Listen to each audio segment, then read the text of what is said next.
ഈ ഫിഷറീസ് വകുപ്പിനെ ചൊല്ലിയുള്ള വാഗ്വാദത്തിൻ്റെ ഉള്ളിലെന്താണ്?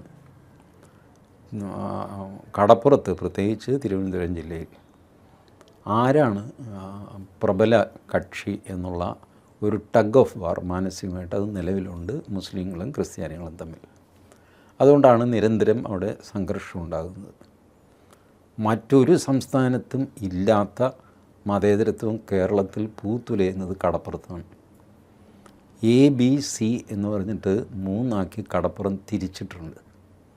ഹിന്ദുവിനും ക്രിസ്ത്യാനിക്കും മുസ്ലിമിനും. കുറച്ച് ഹിന്ദുക്കളും ഉണ്ട് കേട്ടോ, അവർക്ക് വലിയ ശക്തിയില്ലെന്നേ ഉള്ളൂ, ഉണ്ട്. ഈ 3 പ്ലോട്ടായിട്ട് കടപ്പുറം തിരിച്ചിട്ട് ഇടയ്ക്ക് നോമാൻസ് ലാൻഡാണ്, ഒരു 50 അടിയോളം നോമാൻസ് ലാൻഡ്. അവിടെ ആരും വലയുണക്കാനോ പിടിക്കാനോ ഒന്നും പാടില്ല, ബഫർ സോണാണ്. അവരവരുടെ സ്ഥലത്ത് വേണം അവർ ഈ വള്ളം ഇറക്കാനും തിരിച്ച് കയറ്റാനും ഒക്കെ. ഇത്ര വലിയ മതേതരത്വം വേറെ ഒരു സ്ഥലത്ത് ഇന്ത്യയിലില്ല. എന്നിട്ട് നമ്മളുടെ പൊങ്ങച്ചത്തിന് വാചകം, ഇത് ഞാൻ ഇപ്പോഴത്തെ കാര്യം പറയുകയില്ല, വർഷങ്ങൾക്ക് മുമ്പ് കേരള ശബ്ദം വീക്കിലി മാത്രമാണ് അത് എഴുതാൻ ധൈര്യം കാണിച്ചവർ. അവർ പറഞ്ഞു, നമ്മൾ ഈ കാണിക്കുന്നത് മുഴുവൻ പൊങ്ങച്ചമാണ്, പോക്കൃത്തമാണ്. It is not the fact. കടപ്പുറം വീതിച്ചിരിക്കുന്നു, അതിനിടയ്ക്ക് നോമാൻസ് ലാൻഡ് വെച്ചിട്ടാണ് നിയന്ത്രണം നടത്തുന്നത്. എന്നിട്ട് അവിടെ സംഘർഷം നടക്കും.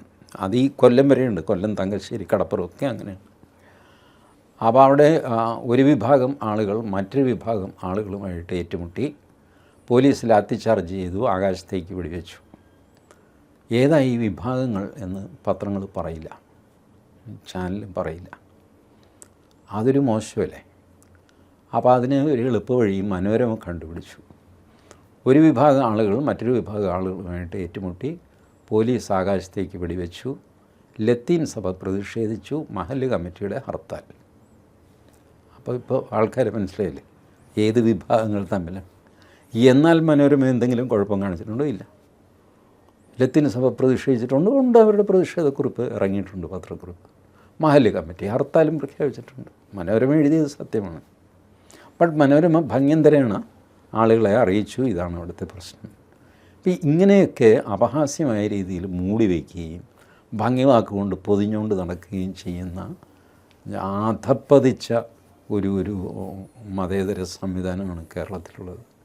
അതുകൊണ്ടാണ് ഞാൻ പറഞ്ഞത്, കേരളത്തിൽ വേറെ എങ്ങും ഇത് കാണാൻ പറ്റില്ല. അപ്പം അതിന് സതീശന് വഴങ്ങുകയല്ലാതെ വേറെ മാർഗമൊന്നുമില്ല.